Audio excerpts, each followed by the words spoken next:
Aku menarik napas dalam-dalam, mencoba mengusir aroma masakan yang bercampur dengan keharuman parfum bunga yang asing. Sebuah aroma yang akhir-akhir ini terasa semakin mengganggu daripada menenangkan. Pukul 5 sore, aku baru tiba di rumah setelah bergulat dengan kemacetan Jakarta. Tas kerjaku banting begitu saja di sofa. Namaku Laras. 35 tahun, dan saat ini, aku adalah tulang punggung keluarga. Setiap pagi, aku mengenakan setelan kantor terbaikku, mengikat rambutku dengan rapi, dan berangkat menuju gedung pencakar langit di kawasan Sudirman, tempat aku bekerja sebagai manajer pemasaran yang dituntut serba bisa.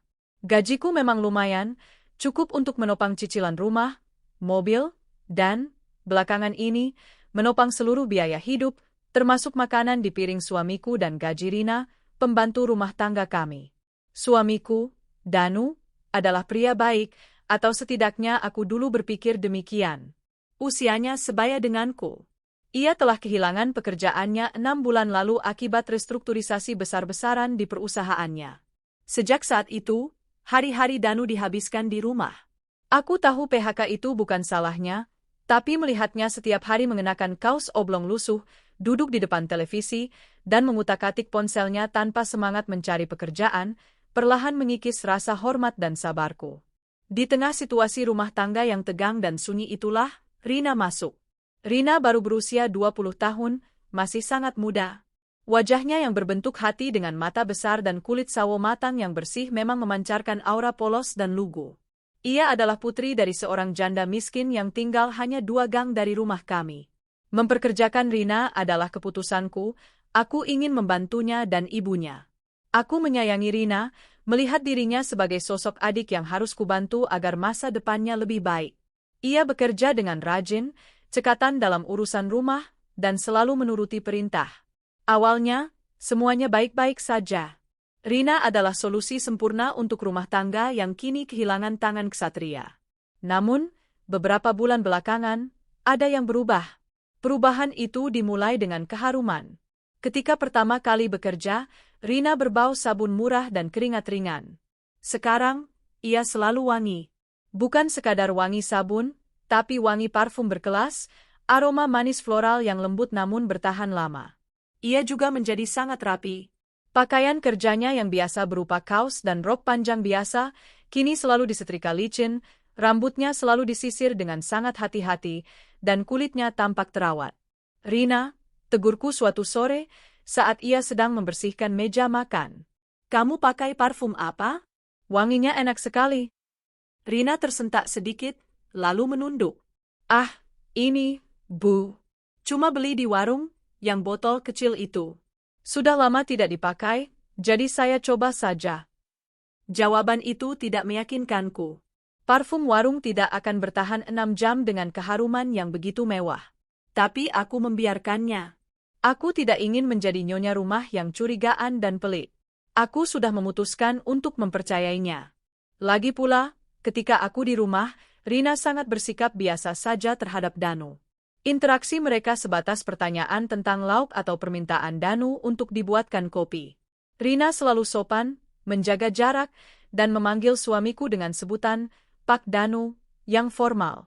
Tidak ada yang aneh. Namun, aku mulai menangkap bisik-bisik yang hanya bisa kudengar di telinga hati. Aku tahu, ketika aku pergi bekerja, seluruh dinamika di rumah ini pasti berubah.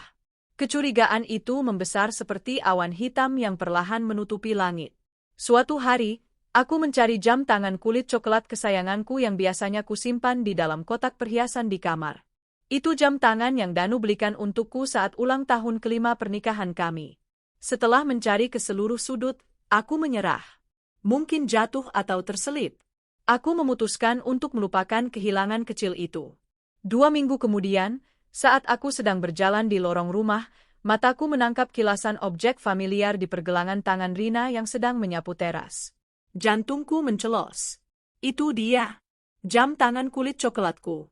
Ia memakainya dengan tali yang dilonggarkan agar pas di pergelangan tangannya yang ramping. Rina tidak menyadari aku melihatnya. Ia masih sibuk menyapu, wajahnya tampak damai. Aku memutuskan untuk tidak bertanya saat itu juga. Pertanyaan langsung hanya akan memicu kebohongan dan pertahanan. Aku ingin mencari tahu kebenarannya sendiri. Jam tangan itu hanya bisa diambil dari kotak perhiasanku di dalam kamar yang seharusnya selalu terkunci, atau setidaknya tidak diakses oleh Rina tanpa izin. Hanya ada satu orang yang bebas masuk ke kamar itu kapan saja. Danu. Aku menghampiri Danu yang sedang tidur-tiduran di sofa ruang keluarga, membaca berita di ponselnya. Mas, panggilku lembut, duduk di sampingnya. Kamu lihat jam tanganku yang kulit coklat? Danu tidak mengangkat kepala. Jam tangan? Yang mana, sayang? Aku tidak lihat. Sudah cari di kotaknya? Sudah. Hilang. Sepertinya terjatuh di luar. Ya sudah, nanti kita beli yang baru. Yang lebih bagus sekalian, jawabnya tanpa emosi, kembali fokus ke ponselnya. Sikap Danu yang terlalu santai membuatku semakin yakin. Ia tidak menunjukkan minat sedikit pun pada barang yang hilang itu, seolah-olah ia sudah tahu di mana keberadaannya. Danu adalah pria yang sulit berbohong, tapi ia sangat mahir menyembunyikan kebenaran dengan sikap apatis. Malam itu, jam tanganku kembali menghilang dari pergelangan tangan Rina, seolah tidak pernah ada. Aku menyimpulkan, jam tangan itu hanya dipakai Rina saat aku tidak ada di rumah, dan ia lupa melepaskannya hari itu. Kecurigaanku tidak berhenti pada jam tangan. Ada hal-hal kecil lain. Setiap kali aku pulang kerja, seringkali aku mendapati Rina sedang membereskan dapur atau menyiram tanaman, dan ia tampak rapi, wangi, seperti biasa. Tapi seringkali juga, rambutnya basah. Bukan basah karena keringat, tapi basah karena baru keramas. Kok keramas sore-sore, Rin? Tanyaku suatu kali. Iya, Bu. Tadi saya habis cuci karpet di teras, kena air banyak, jadi sekalian saja keramas, kilahnya, dengan senyum kecil yang terlihat sedikit tegang. Aku mengangguk, pura-pura percaya. Tapi ini terjadi terlalu sering. Dan yang lebih aneh, suamiku juga. Hampir setiap sore, Danu akan keluar dari kamar tidur atau kamar mandi, juga dengan rambut yang basah dan aroma sabun mandi pria yang kuat. Mas, kamu mandi lagi? Tanyaku. Kamu di rumah seharian, mandi 2 kali di sore hari? Bukankah tadi pagi sudah mandi? Gerah, sayang. Siang tadi panas sekali, aku sempat bantu Rina pindahkan pot-pot besar di halaman belakang. Keringatan, jadi sekalian mandi lagi, jawab Danu, tersenyum dan mencium keningku dengan cepat. Ciuman itu terasa dingin dan terburu-buru. Aku memasak sendiri kecurigaan itu dalam pikiranku. Kenapa Danu yang biasanya enggan bergerak harus membantu Rina memindahkan pot besar? Kenapa ia harus mandi di waktu yang sama dengan Rina keramas? Apakah mereka membersihkan diri setelah melakukan sesuatu? Sesuatu yang membuat mereka sama-sama berkeringat? Pikiran itu adalah racun yang merayap di benakku, membuat setiap langkah Danu, setiap tatapan Rina, dan setiap aroma wangi menjadi bahan bakar kecurigaan. Aku mencoba mengabaikannya, mengatakan pada diriku sendiri bahwa Rina terlalu polos, terlalu lugu, dan Danu terlalu mencintaiku. Tapi naluri seorang istri lebih tajam dari logika. Suatu malam, aku memutuskan untuk pulang lebih awal dari biasanya. Aku memberitahu Danu bahwa aku ada rapat penting yang mungkin berakhir larut. Pagi itu, aku pamit dengan adegan seperti biasa, Danu di sofa, Rina di dapur. Pukul 3 sore, aku meminta izin untuk meninggalkan kantor dengan alasan sakit kepala mendadak. Aku mengendarai mobil dengan cepat, membiarkan jantungku berdebar tak karuan. Aku tidak tahu apa yang aku harapkan, tapi aku tahu aku harus melihatnya. Aku memarkir mobil agak jauh dari rumah, lalu berjalan mengendap-endap. Aku membuka pintu pagar depan dengan sangat pelan, lalu membuka pintu utama yang untungnya tidak terkunci. Sunyi. Terlalu sunyi. Aku berjalan pelan, langkah kakiku tertahan oleh karpet ruang tamu yang tebal. Mataku langsung tertuju ke ruang keluarga. Dan di sanalah mereka. Danu duduk di sofa empuk favorit kami. Rina tidak di sampingnya. Rina duduk di pangkuannya. Mereka sedang menonton film komedi di televisi, film yang ceritanya pasti tidak mereka simak dengan baik, karena tawa Danu terdengar terlalu lepas dan tangannya melingkar di pinggang Rina dengan sangat akrab. Wajah Rina bersandar di bahu Danu, dan ia sesekali memukul lengan Danu dengan manja sambil tertawa genit. Adegan itu seperti disambar petir. Bukan adegan ciuman, bukan adegan intim yang eksplisit, Tapi keintiman yang terjalin dalam momen sesederhana memangku dan tertawa bersama. Keintiman yang seharusnya hanya ada antara aku dan Danu. Astaga, teriakku tanpa sadar. Mereka berdua terlonjak, seperti dua pencuri yang tertangkap basah. Ekspresi Danu berubah dari tawa menjadi terkejut, kemudian marah. Rina langsung melompat turun dari pangkuan Danu, wajahnya pucat pasi, seperti kain putih yang direndam air. Kenapa kamu sudah pulang? Bukannya kamu ada rapat? Danu berusaha berdiri, membenarkan kaosnya. Rina langsung menunduk dalam-dalam, berpura-pura sangat sibuk dengan remah-remah di karpet. Kenapa aku pulang? Suaraku bergetar, lebih karena kaget daripada marah. Seharusnya aku yang bertanya. Sedang apa kalian berdua? Kenapa Rina duduk di pangkuanmu, Danu? Danu menghela napas panjang, memasang wajah kesal yang sering ia gunakan untuk membalikkan kesalahan. Astaga, Laras, berhentilah berpikir aneh-aneh. Kami hanya sedang menonton. Aku tadi baru saja selesai membetulkan antena di atap, dan Rina memintaku untuk mengecek apakah saluran TV sudah kembali normal. Dia kedinginan setelah dari luar, dan aku hanya mencoba memberinya sedikit kehangatan, seperti seorang ayah kepada anaknya. Ayah kepada anaknya? Aku tidak percaya dengan kebohongan yang ia lontarkan. Rina bukan anakmu, Danu. Dan Rina, kamu bukan anak kecil. Kenapa kamu harus duduk di pangkuan suami orang lain? Rina mengangkat wajahnya yang ketakutan. Maaf, Bu. Tadi saya terpeleset. Iya, saya terpeleset saat mau mengambil tisu di meja. Lalu Pak Danu menolong saya agar tidak jatuh ke lantai, dan kebetulan saya langsung jatuh ke pangkuan beliau. Kami tidak sengaja. Kekonyolan kilah mereka membuatku ingin muntah. Terpeleset dan mendarat sempurna di pangkuan, lalu betah berlama-lama di sana sambil tertawa genit. Aku menunjuk pintu. Danu, masuk kamar. Rina, kamu kembali ke dapur. Aku tidak mau ada adegan seperti ini lagi di rumahku. Atau kalian berdua akan tahu akibatnya. Setelah konfrontasi yang dipenuhi kebohongan konyol itu, aku tidak lagi berani pulang awal. Aku memilih menenggelamkan diri dalam pekerjaan, membiarkan rumah ini menjadi sarang kecurigaan yang menyiksa. Aku tahu, apapun yang terjadi, mereka akan lebih berhati-hati. Aku tidak pernah mendapatkan penjelasan jujur. Aku hanya mendapatkan janji palsu dan tatapan pura-pura polos dari Rina. Sampai beberapa minggu kemudian, aku mulai menyadari sesuatu yang lebih serius daripada jam tangan atau rambut basah. Rina, yang tadinya selalu lincah dan bersemangat, kini sering terlihat murung dan lesu. Setiap pagi, ia sering menghilang ke kamar mandi, terdengar suara muntah yang tertahan, diikuti dengan deru napas berat. Ia juga sering memegang kepalanya dan mengeluh pusing. Pada awalnya, aku menduga ia sakit tipes atau kelelahan. Tapi setelah seminggu penuh dengan mual dan muntah di pagi hari, aku tahu itu bukan penyakit biasa. Rina, panggilku suatu malam, setelah memastikan Danu sudah tertidur. Kami sedang duduk di teras, memandangi langit malam. Rina menoleh. Iya, Bu. Kamu sudah 2 minggu ini mual-mual dan pusing setiap pagi. Sudah periksa ke dokter? Rina terdiam sejenak, wajahnya yang cantik tampak tegang. Ia menggeleng pelan. Aku menatapnya lurus. Rina, jujur padaku. Kamu hamil, kan? Tubuh Rina langsung membeku.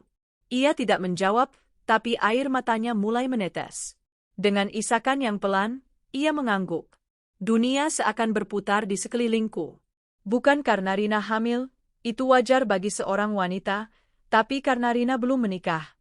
Siapa, Rin? Siapa bapaknya? Tanyaku, suaraku kini sangat pelan, tetapi setiap kata terasa berat dan dingin. Rina terseduh. Ia menyeka air matanya dengan ujung bajunya. Ia menggeleng. Tolong, Rin. Katakan padaku. Siapa dia? Jangan takut. Aku akan membantumu bicara dengannya. Saya tidak tahu, Bu. Saya tidak mau membicarakan ini, ucapnya, suaranya tercekat. Ia menatap ke lantai, menolak untuk menatap mataku. Pada saat itu, naluriku berteriak. Aku tahu Rina berbohong. Ia tidak mungkin tidak tahu siapa ayah dari anak yang dikandungnya.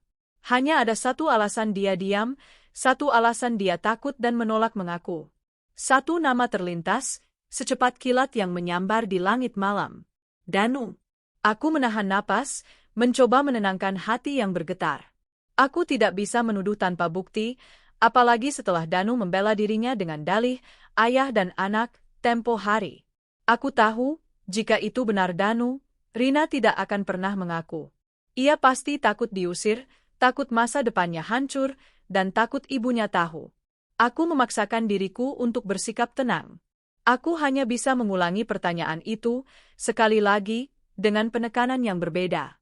Rina, katakan padaku, apa bapaknya, suamiku? Rina mengangkat wajahnya, terkejut. Matanya yang sembab menatapku, penuh ketakutan. Namun, alih-alih panik, ia menggelengkan kepalanya dengan tegas. Tidak, Bu. Demi Allah, bukan Pak Danu. Itu pria lain. Dia teman saya. Dia sudah pergi ke luar kota dan saya tidak bisa menghubunginya lagi. Saya minta maaf, Bu. Maafkan saya. Rina terus bersumpah. Aku tahu, suaranya terdengar meyakinkan bagi siapapun yang tidak melihat Danu memangku dirinya di sofa. Tapi aku tahu bahwa ia berbohong untuk melindungi dirinya, dan mungkin, untuk melindungi Danu. Aku tidak lagi bisa tidur nyenyak. Jam tanganku, wangi yang mengganggu, rambut basah, adegan pangkuan di sofa, dan kini kehamilan Rina yang tanpa bapak. Semua itu terangkai menjadi satu benang merah yang mengerikan. Aku merasa seperti sedang berada di dalam film thriller yang aku benci. Sebuah rumah tangga yang menjadi jebakan pengkhianatan, di mana aku adalah satu-satunya yang tidak tahu kebenarannya. Beberapa hari setelah pengakuannya, Rina datang kepadaku dengan kabar mengejutkan. Bu, saya akan menikah. Aku menatapnya tak percaya. Menikah? Dengan siapa, Rin? Dengan pria yang meninggalkanmu itu. Bukan, Bu. Dengan pria lain. Dia bekerja di pabrik. Dia bilang dia mau bertanggung jawab. Pernikahan yang mendadak, tanpa perkenalan, tanpa tunangan. Sebuah pernikahan yang terasa seperti skenario tergesa-gesa untuk menutupi aib yang lebih besar. Aku menatap mata Rina, mencari sepercik keraguan, tetapi yang kutemukan hanya keteguhan yang dipaksakan. Aku mengizinkan Rina berhenti bekerja. Aku memberinya uang pesangon yang cukup besar, dengan harapan ia bisa memulai hidup baru dan melupakan semua kecurigaan ini. Aku bahkan hadir di pernikahan sederhana Rina, melihatnya bersanding dengan seorang pria kurus, lugu, dan tampak sangat polos yang bernama Jaka. Aku pulang dari pernikahan itu dengan perasaan campur aduk. Sedikit lega, karena Rina sudah memiliki suaminya sendiri, dan mungkin kecurigaan itu hanya hayalanku belaka. Namun, di dalam hati, benih kecurigaan yang telah tumbuh subur itu hanya tertidur, menunggu air mata pertama yang akan menyiramnya. Menunggu saat kelahiran bayi itu, yang akan membuktikan apakah ayah biologisnya adalah Jaka, pria yang baru kukenal, atau suamiku sendiri. Setelah Rina pergi, rumah terasa hampa sekaligus tenang secara artifisial. Aku telah mengupah seorang asisten rumah tangga paruh waktu, seorang wanita parubaya yang datang hanya di siang hari, memastikan tidak ada lagi rambut basah atau kecelakaan terpeleset di sofa. Aku ingin suasana rumah kembali steril, bersih dari aroma wangi yang mengganggu itu. Aku memaksa diriku untuk percaya pada narasi yang paling damai. Rina memang dihamili oleh pria lain, dan Jaka, suaminya yang baru, adalah pria yang bertanggung jawab dan lugu. Aku berusaha keras agar kecurigaan bahwa Danu adalah ayah biologisnya hanya tinggal ilusi gelap yang diciptakan oleh pikiranku yang terlalu lelah dan cemburu. Danu sendiri menunjukkan perubahan yang aneh. Ia menjadi lebih pendiam. Kepalanya menunduk saat aku berbicara tentang Rina atau pernikahannya. Aku lega Rina sudah menikah. Kasihan anak orang, hamil tanpa suami, ujarku suatu malam, sambil menatapnya. Danu hanya bergumam, "Ya, baguslah dia punya tempat bersandar." Ia tidak menatapku. Ia sibuk menggeser saluran televisi, seolah topik Rina sudah dilarang keras di rumah ini. Meskipun Rina sudah tidak bekerja, ketegangan antara aku dan Danu tidak mencair. Aku masih menjadi satu-satunya yang bekerja, sementara Danu tetap pengangguran. Kegelisahannya kian menjadi-jadi, dan kini aku tahu alasan di baliknya mungkin bukan hanya masalah pekerjaan. Aku mulai membandingkan hari-hari ketika Rina masih di rumah dengan hari-hari sekarang. Danu kini sering keluar rumah. Ia mengatakan ingin mencari pekerjaan, mengirimkan lamaran, atau bertemu teman. Tapi ia selalu pulang dengan tangan kosong dan alasan yang tidak jelas. Aku curiga, tapi aku tidak punya energi lagi untuk melacaknya. Aku lebih memilih fokus pada pekerjaanku, pada gajiku yang terus masuk, pada tiang yang harus kupegang agar bangunan rumah tangga ini tidak roboh sepenuhnya. Waktu berlalu cepat, membawa kami ke bulan ke-7 setelah Rina pergi. Aku mendengar kabar dari Ibu Rina bahwa putrinya akan melahirkan. Ibu Rina, yang masih tinggal di gang yang sama, sesekali datang ke rumah untuk mengambil sembako yang rutin kuberikan. Aku bersimpati pada Ibu Rina yang harus menanggung aib kehamilan anaknya di luar nikah. Saya malu sekali, Bu Laras. Tapi syukurlah Jaka mau bertanggung jawab, ujar Ibu Rina dengan mata berkaca-kaca. Semoga Rina dan bayinya sehat, jawabku. Tentu saja, aku tidak memberitahu Danu tentang kabar ini secara langsung. Aku mengamati Danu dari jauh. Perilakunya menjadi sangat gelisah. Ia sering menerima telepon di luar rumah, berbisik pelan, dan terlihat sering merenung. Lalu, sebuah pesan datang.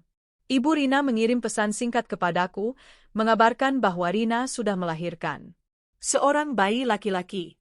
Ada dorongan yang kuat, dorongan yang tidak bisa kutahan, untuk melihat bayi itu. Dorongan itu bukan didorong oleh kasih sayang, melainkan oleh kebutuhan untuk membuktikan atau menyingkirkan kecurigaan yang telah meracuni hidupku selama berbulan-bulan. Aku memutuskan untuk berkunjung. Aku tidak memberitahu Danu. Aku hanya berkata akan mengunjungi klien di luar kota saat akhir pekan. Sabtu pagi, aku membawa bingkisan bayi dan pergi ke rumah Rina yang baru. Rumah kecil, sederhana, yang ia tinggali bersama Jaka dan ibunya. Suasana di sana ramai, dipenuhi kerabat dekat yang datang menjenguk. Aku disambut dengan hangat oleh Ibu Rina. Terima kasih, Bu Laras, sudah mau datang. Rina senang sekali, kata Ibu Rina, memegang tanganku. Aku berjalan masuk ke kamar kecil Rina. Rina tampak pucat, tapi wajahnya berseri-seri. Ia memelukku, berterima kasih atas semua bantuanku. Bayinya sehat, Rin? Tanyaku, mencoba terdengar netral. Alhamdulillah, Bu. Ganteng sekali, jawab Rina, matanya dipenuhi kebanggaan. Danu.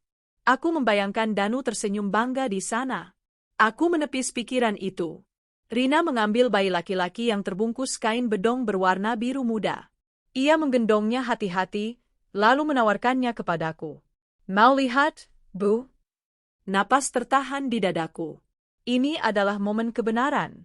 Momen yang akan memutuskan apakah aku harus meminta maaf pada Danu karena kecurigaanku yang liar, atau apakah aku akan menghadapi kenyataan pahit yang menghancurkan. Aku mengulurkan tangan. Rina meletakkan bayi itu ke dekapanku. Beratnya terasa kecil dan hangat. Aku menatap wajahnya. Matanya terpejam, hidungnya kecil, mulutnya mengerucut saat tidur. Ia tampak seperti bayi yang baru lahir pada umumnya, tak berdosa, murni. Lalu, aku melihatnya. Aku melihat bentuk dahi yang sedikit lebar.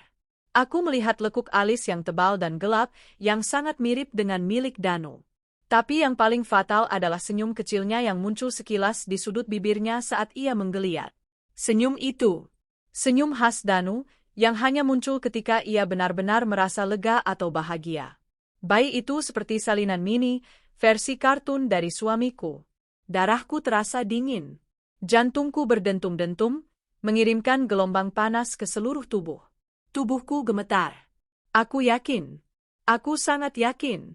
Jaka, suami Rina, masuk ke kamar saat itu. Ia melihatku menggendong bayi. Ganteng, Bu? Tanya Jaka, tersenyum bangga. Semua orang bilang dia mirip saya. Hidungnya, matanya. Aku menatap Jaka. Pria ini memiliki wajah bulat, mata kecil, dan rambut ikal. Bayi ini memiliki wajah tirus, mata besar, meskipun tertutup, dan dahi Danu. Aku hanya bisa memaksakan senyum yang kaku. Iya, Jack. Mirip kamu. Sangat mirip, bisikku, yang terdengar seperti kebohongan yang keji di telingaku sendiri. Aku cepat-cepat mengembalikan bayi itu ke Rina. Aku takut jika aku memeluk bayi itu lebih lama lagi, aku akan menangis atau berteriak di sana. Aku pamit dengan terburu-buru, memberikan alasan bahwa aku harus segera kembali ke Jakarta. Di mobil, aku tidak bisa mengemudi. Aku memukul setir berkali-kali, air mataku tumpah, bukan karena kesedihan, melainkan karena rasa dikhianati yang begitu besar dan menjijikkan. Danu adalah ayah dari anak itu. Danu dan Rina, pembantu yang kugaji dan kubantu, telah mengkhianatiku di rumahku sendiri. Mereka menggunakan uangku, atap rumahku, dan waktu luang yang kuberikan pada Danu untuk merajut perselingkuhan murahan. Kecurigaan telah berubah menjadi kepastian yang dingin dan membatu. Aku kembali ke rumah. Danu menyambutku dengan wajah cemas yang aneh. "Loh, sayang, bukannya kamu di luar kota?" tanyanya. "Aku sudah selesai." Ternyata kliennya hanya sebentar, jawabku singkat, melewati dia dan berjalan ke kamar. Di dalam kamar, aku mengambil napas dalam-dalam. Aku harus bertindak dengan cerdas. Aku tidak boleh langsung menuduh. Aku butuh bukti nyata, bukan hanya kemiripan bayi dan naluri istri. "Mas," panggilku dari kamar, suaraku datar. "Danu masuk. Kamu sudah dengar kabar dari Ibu Rina?" "Rina melahirkan bayi laki-laki," kataku, sambil berpura-pura melipat pakaian. Danu terdiam sejenak. Aku bisa merasakan tatapan matanya yang membakar punggungku. "Oh, ya? Syukurlah kalau begitu. Aku dengar dari tetangga. Jaka pasti senang sekali," katanya, mencoba bersikap normal. "Iya, Jaka senang. Bayinya ganteng sekali." "Mirip Jaka," ujarku, mengucapkan kebohongan itu dengan wajah tanpa ekspresi. Aku mengamatinya. Reaksi Danu adalah yang aku cari. Ia tidak terlihat senang, tidak terlihat lega. Ia terlihat cemas dan sangat penasaran. "Oh, ya? Mirip Jaka? Baguslah kalau begitu," ulangnya, seolah meyakinkan dirinya sendiri, bukan aku. Ia lalu mengambil ponsel dan pergi ke teras, mengatakan ingin menelepon temannya. Aku tahu kemana dia akan menelepon. Dia akan menghubungi Rina, atau Ibu Rina, untuk memastikan apakah aku benar-benar melihat kemiripan itu. Sejak saat itu, aku memulai misi rahasia. Aku memasang kamera pengintai kecil, seukuran kancing, di beberapa sudut rumah, khususnya di ruang tamu dan dapur, tempat yang dulunya menjadi lokasi perselingkuhan mereka. Aku juga mulai melacak riwayat telepon Danu dan percakapannya di ponsel. Aku memasang aplikasi pelacak di ponselnya dengan dalih agar aku bisa tahu di mana dia jika terjadi sesuatu. Aku menunggu. Aku menunggu celah. Aku menunggu momen ketika Danu akan membuat kesalahan yang akan membuktikan kebenaran di mata hukum dan masyarakat. Hampir 2 bulan berlalu. Danu sering keluar rumah, tapi ia selalu pulang tepat waktu. Rina sudah jarang terlihat. Aku hampir putus asa. Mungkin mereka memang sudah benar-benar selesai. Sampai suatu sore, aku pulang dari kantor dan melihat sepatu Danu tidak ada di rak. "Mas Danu kemana, Bei?" tanyaku pada pembantu paruh waktu. "Tadi katanya ada janji sebentar, Bu." "Mau ketemu teman lama," jawab Bei iem. Aku hanya mengangguk. Aku mematikan komputer dan duduk di sofa, pura-pura membaca majalah. Sekitar 1 jam kemudian, aku mendengar suara gerbang dibuka. Danu masuk, wajahnya tampak segar dan bahagia. "Habis dari mana, Mas?" tanyaku dengan nada santai. "Ketemu Indra, teman lama. Kami makan bakso di dekat kantor lamaku," jawabnya, sambil menyunggingkan senyum. Aku mengangguk. Malam itu, saat Danu mandi, aku menyelinap ke ponselnya. Aku membuka aplikasi pelacak yang aku pasang. Aplikasi itu menunjukkan lokasi Danu selama 1 jam terakhir. Lokasinya bukan di warung bakso dekat kantornya. Lokasinya berada di rumah Rina. 2 gang dari rumah kami. Danu menghabiskan 1 jam penuh di sana, di rumah tempat Rina tinggal bersama suaminya yang lugu dan bayi yang sangat mirip dengan dirinya. Pengkhianatan itu bukan hanya telah terjadi. Pengkhianatan itu terus berlanjut. Mereka tetap berhubungan. Mereka tetap bertemu. Dan mereka melakukannya di bawah hidung Jaka, suaminya yang bertanggung jawab. Aku tidak lagi marah.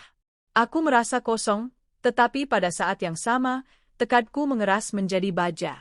Aku tidak akan membiarkan mereka lolos. Aku akan mendapatkan bukti yang tak terbantahkan. Kepastian adalah racun yang bekerja lambat, membunuh sisa-sisa harapan dan mematikan emosi yang tidak perlu. Sejak melihat kemiripan yang tak terbantahkan pada wajah bayi Rina, dan diperkuat oleh aplikasi pelacak yang menunjukkan Danu berbohong tentang keberadaannya, aku tidak lagi merasakan sakit yang tajam. Yang tersisa hanyalah rasa dingin, sebuah tekad baja yang menuntut pembalasan. Aku, Laras, tulang punggung keluarga ini, yang telah mengizinkan Danu hidup nyaman di rumahku, dan telah mengulurkan tangan membantu Rina, kini dikhianati oleh kedua orang yang seharusnya berutang budi kepadaku. Rencanaku harus sempurna. Aku tidak bisa hanya mengandalkan kemiripan bayi atau catatan lokasi ponsel. Aku butuh bukti audiovisual, video yang akan menghancurkan argumen mereka, mengusir mereka dari masyarakat, dan memastikan mereka tidak pernah bisa bangkit lagi. Aku harus menghancurkan mereka seperti mereka menghancurkan kepercayaanku. Mereka telah menumpang hidup dan makan dariku, dan kini mereka harus membayar mahal. Langkah pertama adalah kamera pengintai. Di tengah kesibukanku di kantor, pikiranku bekerja seperti seorang detektif. Aku membeli beberapa kamera pengintai mikro yang sangat canggih, seukuran kancing baju. Kamera ini memiliki kemampuan merekam audio yang jernih dan dapat dikendalikan dari jarak jauh melalui aplikasi di ponselku. Aku menunggu hari Sabtu, saat Im, pembantu paruh waktu, libur. Danu biasanya menghabiskan pagi dengan tidur atau menonton televisi. Dengan hati-hati, aku memasang kamera pertama di rak buku ruang keluarga, tersembunyi di antara tumpukan majalah yang jarang disentuh. Kamera kedua kusembunyikan di dalam pot bunga kecil di sudut dapur, menghadap meja makan. Aku memastikan sudut pandangnya mencakup sofa ruang keluarga, tempat adegan pangkuan menjijikkan itu pernah terjadi. Aku menyamarkan kamera dengan sangat baik, menutupinya dengan debu palsu agar terlihat seperti bagian yang terlupakan dari perabotan rumah. Setelah selesai, aku memuji sistem perekaman. Kualitas gambarnya jernih, dan yang lebih penting, kualitas audionya sangat sensitif. Aku bisa mendengar bisikan nyaris tidak terdengar dari jarak 5 meter. Sekarang, tinggal menunggu Rina kembali, bisikku pada diriku sendiri. Aku tahu Rina akan kembali. Danu tidak punya uang, Rina juga anak dari keluarga miskin. Mereka berdua sama-sama bergantung. Rina pasti akan kembali ke sumber kebahagiaan dan kenyamanannya, yang tak lain adalah Danu, dan rumah yang dibayar oleh gajiku. Penantian yang menyiksa. Minggu pertama berlalu tanpa hasil. Danu hanya menghabiskan waktu dengan bermalas-malasan. Namun, ketenangan itu adalah tipuan. Danu menjadi semakin sering pergi keluar, beralasan mencari pekerjaan, dan melacak ponselnya menunjukkan ia masih sering mengunjungi gang rumah Rina. Mereka bertemu di luar, di balik punggungku dan di balik punggung Jaka. Aku mulai lelah secara fisik dan mental. Aku tidak bisa tidur nyenyak. Di kantor, aku adalah manajer yang kejam, menuntut kesempurnaan dari bawahanku, karena aku menuntut kesempurnaan dari rencana balas dendamku. Aku menyimpan semua amarah itu, mengompresnya hingga menjadi energi yang fokus. Di akhir minggu kedua, keajaiban, atau mungkin takdir, berpihak padaku. Hari itu adalah hari Selasa. Aku berangkat ke kantor seperti biasa. Sebelum pergi, aku mengecek kamera pengintai. Danu masih di tempat tidur. Im datang jam 8. Pukul 11.30 siang, saat aku sedang rapat penting, notifikasi di ponselku bergetar. Notifikasi itu berasal dari aplikasi pemantau yang memberitahu bahwa ada gerakan dan suara terdeteksi di ruang keluarga. Aku permisi keluar ruangan, berpura-pura menerima telepon penting.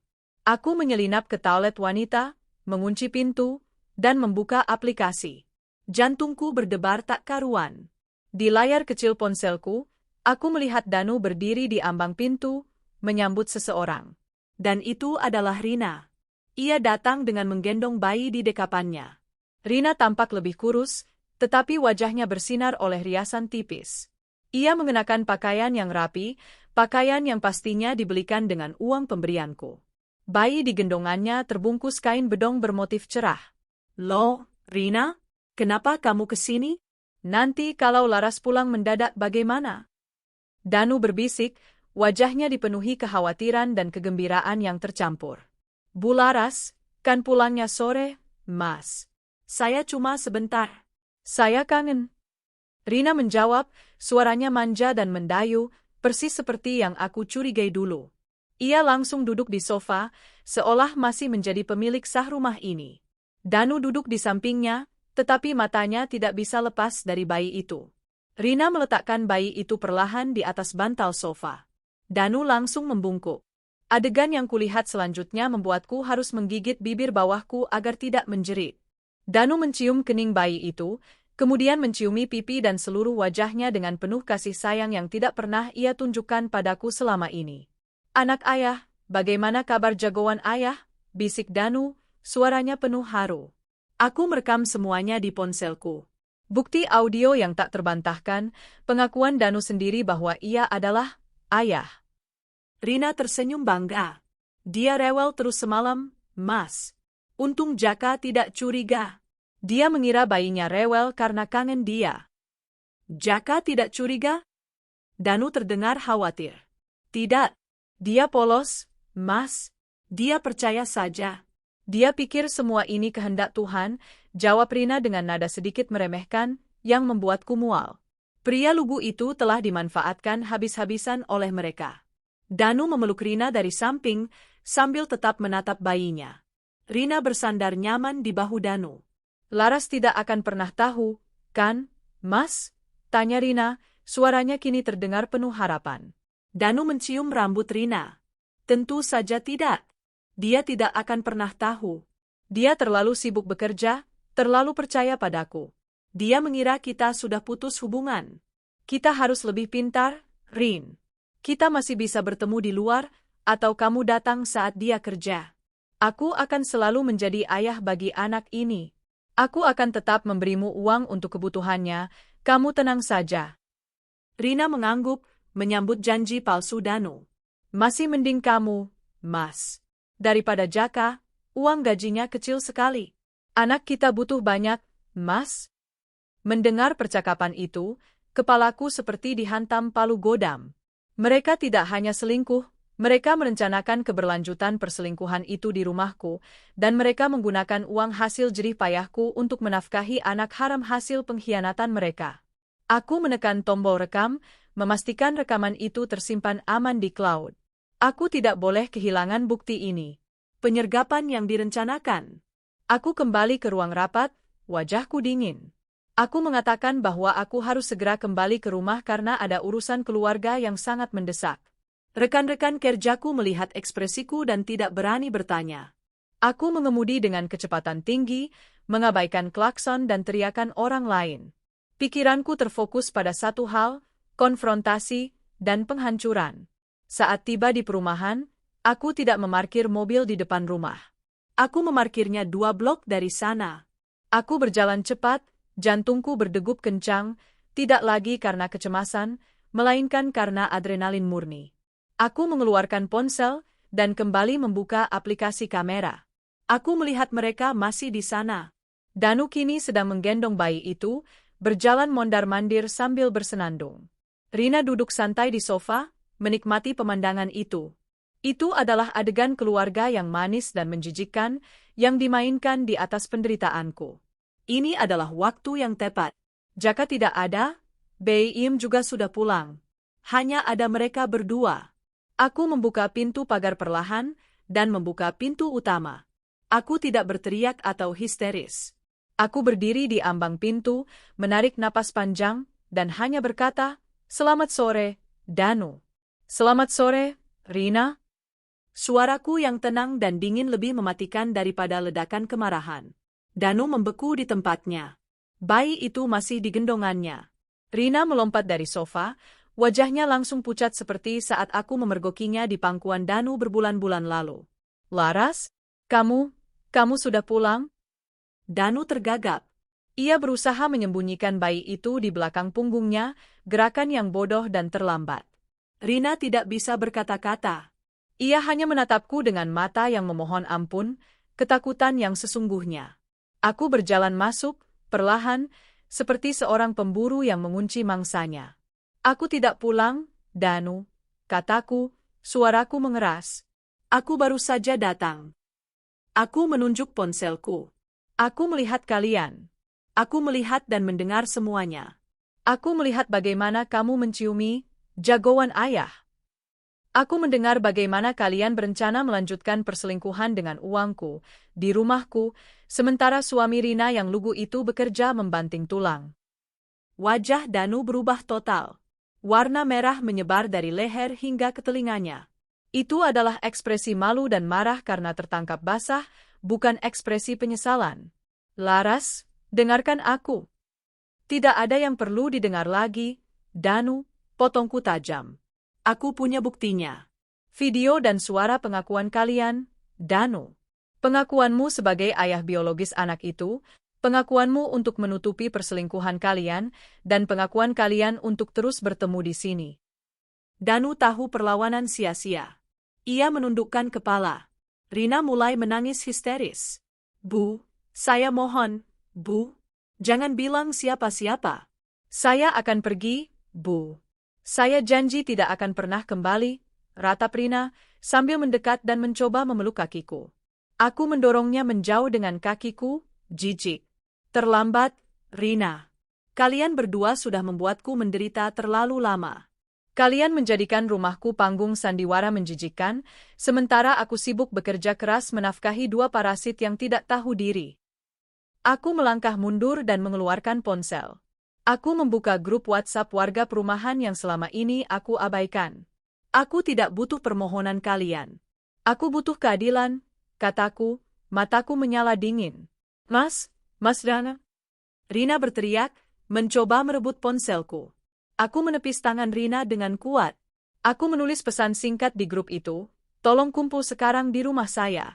Ada kejadian memalukan yang harus disaksikan warga. Urgent. Sambil menunggu warga berdatangan, aku memutar rekaman video yang baru saja kuambil di ruang keluarga. Aku sengaja mengeraskan suara percakapan mereka.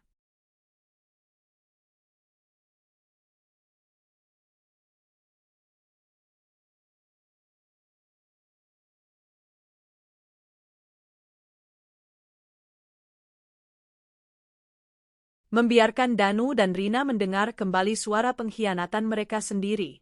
Danu menutupi wajahnya dengan tangan, merasa terhina. Rina jatuh terduduk di lantai, menangis memeluk bayinya. Tidak sampai 5 menit, bel rumahku berdering bertubi-tubi. Aku membuka pintu. Para tetangga dan tokoh masyarakat langsung berkerumun, dipenuhi rasa penasaran dan kaget. Aku berdiri tegak di tengah ruang keluarga, menunjuk ke arah Danu dan Rina yang terkejut, panik, dan kini telanjang bulat di mata masyarakat. Lihat dua orang ini, teriakku, suaraku memecah keheningan yang tegang. Pria ini, suamiku, adalah pengangguran yang kupekerjakan. Wanita ini, Rina, adalah pembantuku yang kuanggap adik. Mereka berselingkuh di rumah ini. Mereka menghasilkan anak haram ini. Aku menunjuk bayi di pelukan Rina. Dan yang lebih parah, mereka berencana untuk terus bertemu di sini, di balik punggungku, menggunakan uangku untuk menafkahi anak ini, dan mereka menipu suaminya yang lugu agar mau menikahi Rina untuk menutupi aib Danu. Aku mengangkat ponselku tinggi-tinggi. Aku punya bukti rekaman pengakuan mereka. Aku akan tunjukkan pada kalian, warga semua. Aku akan tunjukkan bagaimana mereka menistakan rumah tangga, dan bagaimana mereka menipu kalian semua. Aku memutar video itu. Suara Danu yang lembut saat mencium bayinya, suara Rina yang manja saat meminta uang, dan suara pengakuan mereka tentang perselingkuhan, bergema di seluruh ruang keluarga, disaksikan oleh mata puluhan pasang mata warga. Warga terdiam, kemudian bisikan-bisikan kemarahan mulai bergolak. Wajah-wajah mereka menunjukkan campuran kaget, marah, dan jijik. Mereka melihat Danu, si pengangguran, dan Rina, si anak janda miskin, kini menjadi pusat aib yang paling memalukan di lingkungan itu. Suara Danu yang lembut saat memanggil bayi itu, anak ayah, baru saja mereda. Rekaman video dari ponselku selesai diputar, meninggalkan keheningan yang memekakkan telinga di ruang keluarga yang kini dipenuhi puluhan pasang mata warga. Udara tegang, bukan lagi oleh kecurigaan, melainkan oleh amarah moral yang kolektif. Danu masih berdiri mematung. Rina, yang kini hanya bisa menangis sesenggukan sambil memeluk erat bayinya, tahu bahwa nasibnya telah ditentukan. Aku tidak memberi mereka kesempatan untuk mencari pembelaan, apalagi berdalih. Aku adalah tuan rumah, dan aku adalah korban yang kini menjadi hakim. Bapak-bapak dan ibu-ibu sekalian, kataku, suaraku kembali tenang, tetapi dipenuhi otoritas seorang manajer yang sedang memimpin rapat krisis. Kalian semua telah menjadi saksi. Mereka berdua telah menginjak-injak harga diriku, rumah tanggaku, dan juga menipu seorang pria polos yang menjadi suami Rina. Aku menoleh ke arah Danu, mataku sekeras berlian. Danu, Ambil pakaianmu, semua barang pribadimu. kau kuusir dari rumah ini. Sekarang juga, jangan pernah menginjakkan kakimu lagi di properti yang kubeli dengan keringatku ini. Kau sudah kehilangan hakmu sejak kau memasukkan selingkuhanmu ke dalam rumah ini. Danu mengangkat wajahnya, terkejut. Laras, tunggu. Kita bisa bicara baik-baik. Ini tidak perlu begini. Aku suamimu. Suami? Seorang suami tidak akan tidur dengan pembantunya sendiri. Seorang suami tidak akan membiarkan istrinya menafkahi dia dan selingkuhannya, balas Laras dingin. Kalian berdua parasit. Keluar. Aku menunjuk Rina. Dan kau, Rina. Kau adalah aib. Kau datang ke sini membawa dosamu dan mencemari rumahku. Bawa anak haram itu dan pergi. Pergi sekarang, atau aku akan memanggil polisi karena kau telah mencuri jam tanganku dan menggunakan hartaku untuk menafkahi anak harammu. Ancaman itu membuat Rina semakin panik. Ia tahu aku tidak main-main. Di tengah masyarakat yang sangat menjunjung tinggi moral, perselingkuhan, apalagi perselingkuhan dengan pembantu yang memanfaatkan kebaikan, adalah dosa yang tak termaafkan. Para tetangga, yang awalnya hanya menonton, kini mulai bergerak. Pak RT, seorang pria tua yang dihormati, melangkah maju. Danu, kau dengar istrimu. Jangan membuat kegaduhan lagi di sini. Segera berkemas dan pergi, kata Pak RT dengan nada tegas. Rina, bawa anakmu dan pulang. Kami tidak akan mentolerir perbuatan bejat seperti ini di lingkungan kami. Warga akan mengawasi kalian berdua. Danu, yang selalu bergantung padaku dan tidak punya keberanian menghadapi masyarakat, akhirnya roboh. Ia pergi ke kamar, mengemasi pakaiannya secepat kilat. Rina berdiri, memeluk bayinya, air matanya tak berhenti mengalir. Ia mencoba mendekatiku sekali lagi. Bu, tolong, Bu. Kasihan anak ini. Saya janji tidak akan. Diam, bentakku. Anak itu mirip sekali dengan Danu. Aku melihatnya. Bukankah kalian sendiri yang bilang dia, jagoan ayah? Kau tidak kasihan pada anak itu sejak awal kau memilih menipunya dan mengorbankan Jaka. Jangan gunakan anak itu untuk memancing rasa iba dariku. Aku mengusir Rina keluar.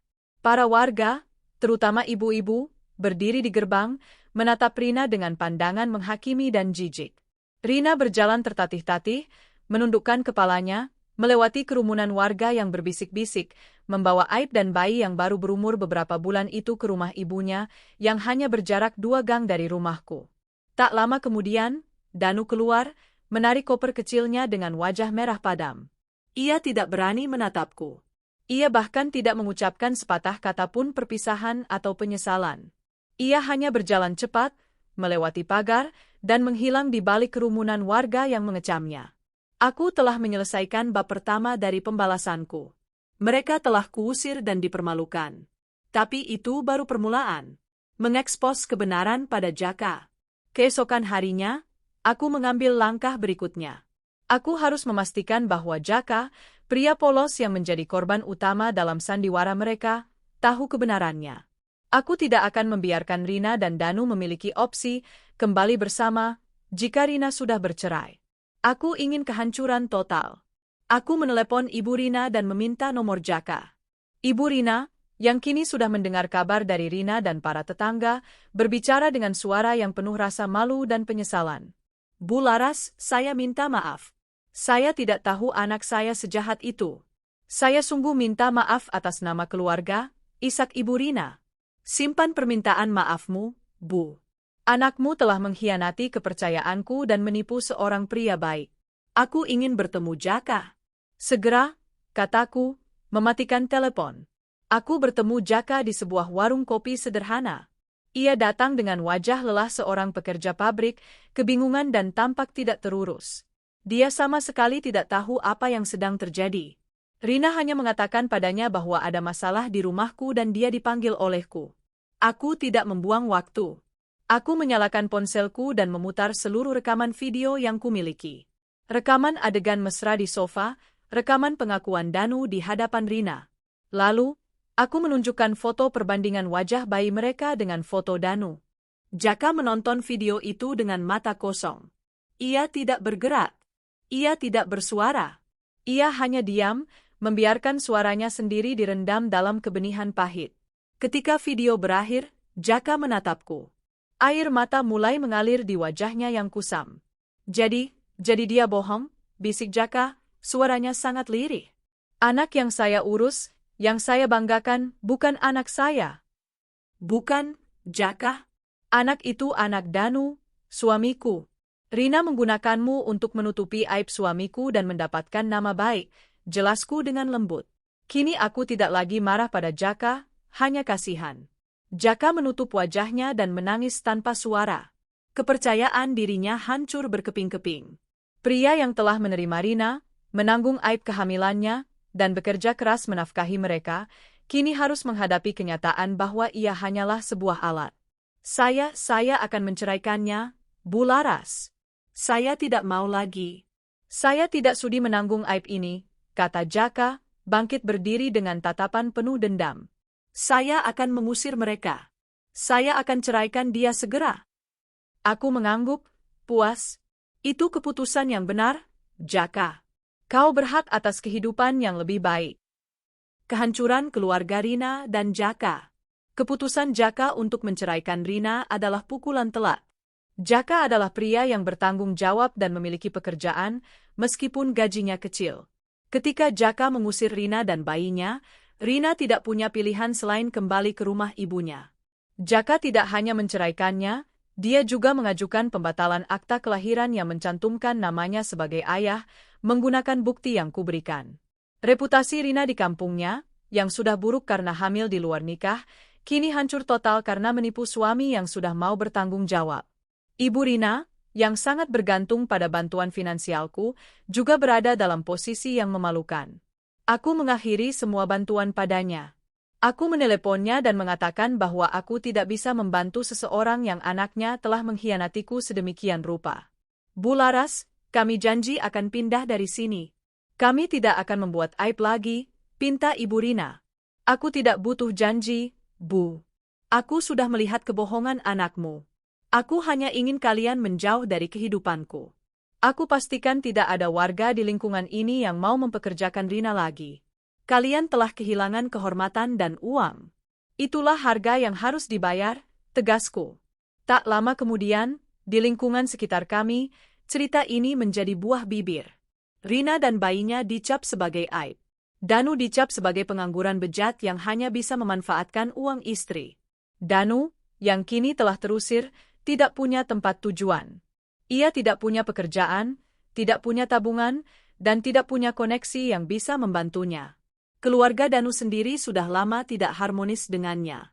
Danu mencoba menghubungi teman-teman lamanya, tetapi berkat cerita yang kusebarkan dengan hati-hati ke beberapa relasi penting, Danu langsung dicap sebagai pria pengangguran yang merusak rumah tangga. 1 minggu setelah pengusiran itu, aku melihat Danu di depan gerbang rumahku. Ia tampak kuyuh, dengan pakaian yang sama yang ia kenakan saat pergi. Laras, aku mohon, pinjami aku uang. Aku tidak punya tempat tinggal, pintanya, suaranya lemah.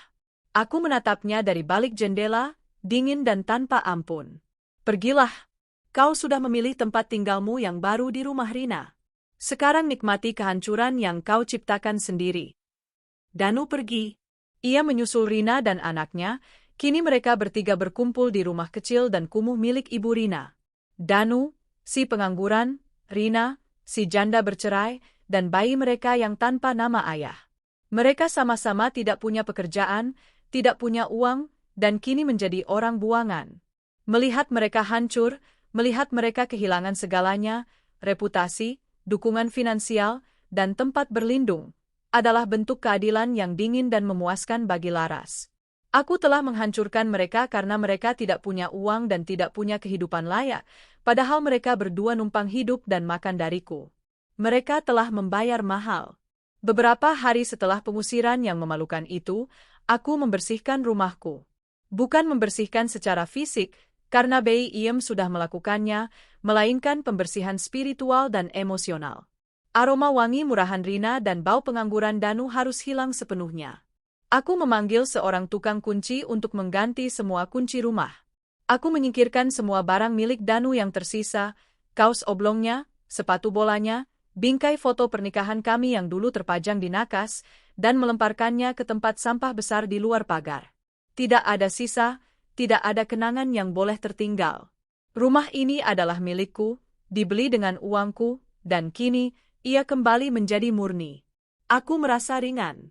Beban dua parasit yang menumpang hidup telah terangkat.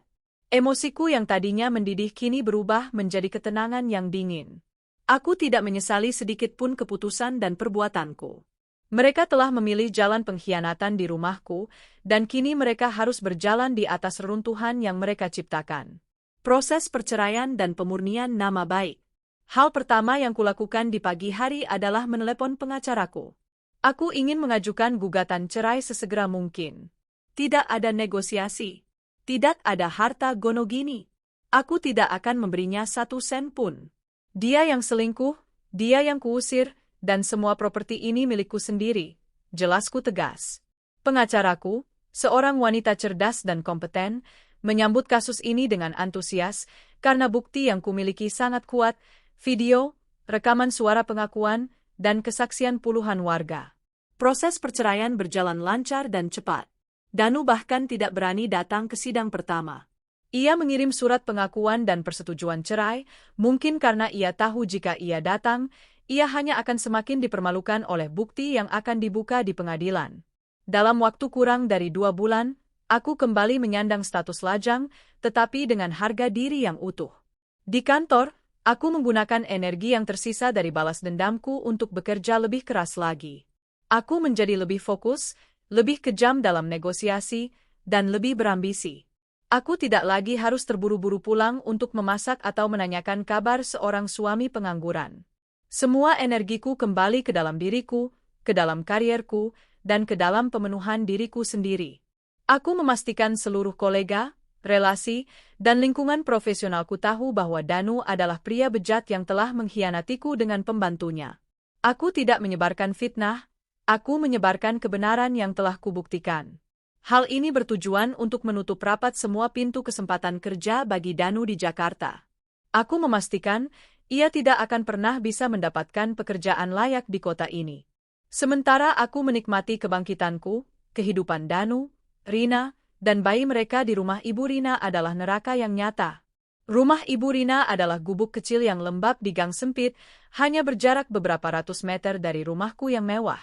Mereka kini tinggal bertiga, menumpang pada Ibu Rina yang hanya bisa berjualan gorengan di pasar. Dalam waktu singkat, cinta murahan yang terjalin di atas sofa empuk dan uangku itu mulai tergerus oleh kesulitan finansial. Danu, yang terbiasa hidup mewah dengan segala fasilitas rumahku, kini harus tidur di lantai, berdesak-desakan dengan Rina, bayi, dan Ibu Rina. Bayi itu, yang dulunya Danu panggil, jagoan ayah, dengan penuh kasih sayang, kini menjadi beban yang nyata. Mereka tidak mampu membeli susu formula. Bayi itu sering menangis karena lapar atau popoknya yang terlambat diganti. Tangisan bayi itu sering memicu pertengkaran. "Kenapa kamu tidak berhenti menangis, sih? Bikin pusing saja," teriak Danu suatu malam yang kudengar samar-samar saat aku sedang menyeruput teh di teras rumahku. "Mas, jangan begitu. Dia lapar?" Rina membela, suaranya terdengar lelah. "Lapar? Lapar? Dari mana uang kita beli susu formula, Rina? Aku sudah coba cari kerja, tapi semua orang menatapku seperti aku ini kriminal," balas Danu, suaranya dipenuhi frustrasi dan penyesalan. "Itu salahmu, Mas. Kenapa dulu kamu tidak hati-hati? Kenapa kamu janji macam-macam kalau cuma bisa bikin anak, tapi tidak bisa menafkahi?" Rina balik menuduh. Ia yang dulunya manja dan genit, kini telah menjadi wanita keras yang menyesali keputusannya. Ibu Rina, yang harus menyaksikan kehancuran putrinya dan menanggung beban hidup Danu, semakin membenci menantu haramnya itu. Ibu Rina sering menyindir Danu. Makanya, kalau cuma numpang hidup, jangan sok berani selingkuh. Sekarang anak saya jadi janda, malu, dan kalian semua kelaparan, cibir Ibu Rina. Hubungan yang dulu didasari oleh gairah, kini dipenuhi kebencian, penyesalan, dan rasa saling menyalahkan. Danu dan Rina tidak pernah benar-benar mencintai satu sama lain. Mereka hanya mencintai kemudahan dan sensasi yang mereka dapatkan saat mengkhianatiku. Tanpa uang dan kenyamanan, hubungan mereka menjadi busuk. Upaya mencari belas kasihan dan reaksi dingin. Danu dan Rina tahu bahwa akar masalah mereka adalah aku. Mereka tidak bisa bekerja karena aku telah merusak reputasi mereka di lingkungan sekitar. Mereka tidak punya uang karena aku telah memotong semua aliran dana. Suatu sore, saat aku baru pulang kantor, Rina mencegatku di depan gerbang. Ia menggendong bayinya, yang tampak kurus dan pucat. Bu Laras, saya mohon, Bu. Rina berlutut di tanah yang lembab, sambil menangis dan memeluk kakiku. Saya minta maaf. Demi anak ini, Bu. Kasihan dia. Dia tidak tahu apa-apa. Tolong, beri Danu pekerjaan. Atau, paling tidak, beri kami uang untuk membeli susu. Aku menatap Rina dan bayinya. Bayi itu memang mirip Danu, wajahnya adalah pengingat visual akan pengkhianatan yang kulakukan. Tapi aku tidak goyah. Rasa iba adalah kelemahan yang tidak akan lagi kuizinkan masuk dalam hidupku. Bangun, Rina, kataku dingin, menarik kakiku. Aku sudah memberimu kesempatan dan uang pesangon yang cukup. Aku sudah membiayai hidupmu dan Danu selama berbulan-bulan. Aku sudah membiayai perselingkuhan kalian. Kau bilang anak itu tidak tahu apa-apa? Kau benar. Tapi sejak awal kau sudah tahu. Kau yang memilih tidur dengan suamiku. Kau yang memilih menipu Jaka. Anak ini adalah konsekuensi dari pilihanmu yang jahat. Bukan tanggung jawabku. Rina terus memohon.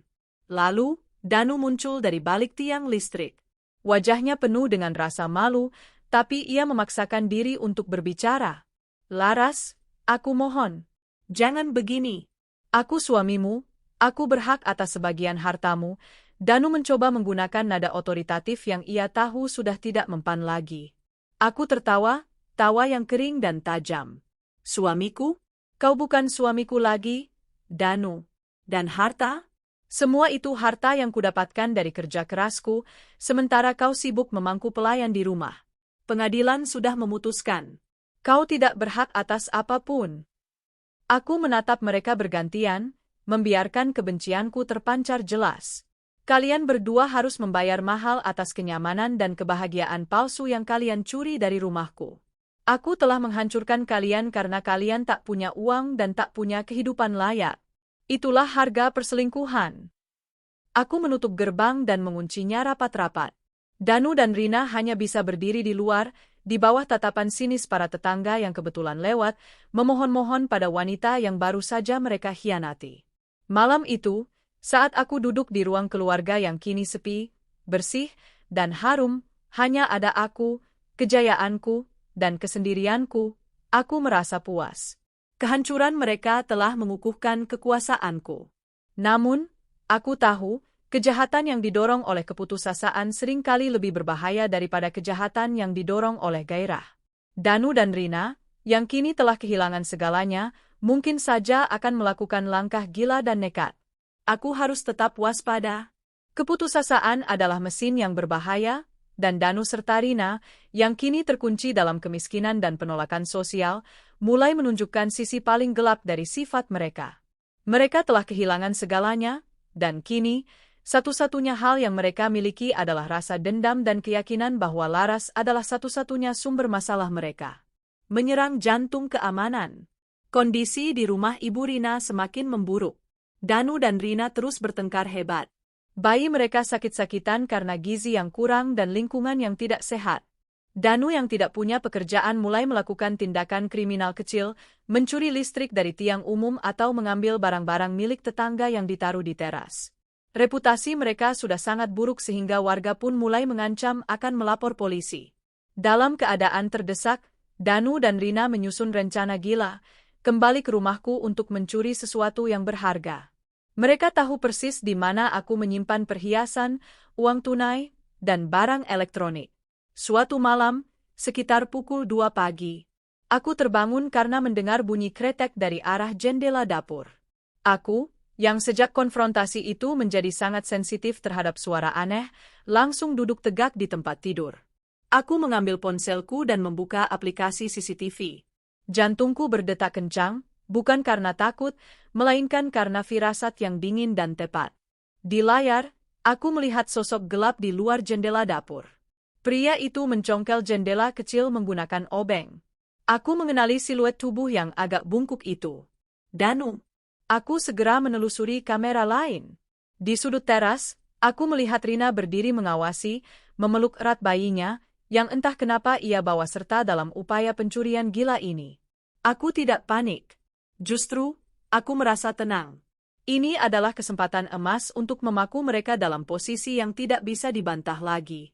Aku menghubungi Pak RT, bukan polisi. Aku tahu Pak RT sangat dihormati, dan dia adalah tokoh masyarakat yang harus menjaga keamanan lingkungan. Aku berbisik padanya.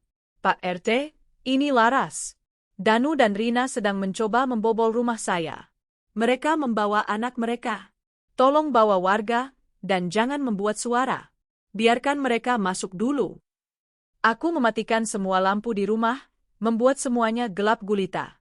Aku keluar dari kamar, membawa ponsel dan kamera tersembunyi, lalu bersembunyi di balik tirai tebal di ruang makan.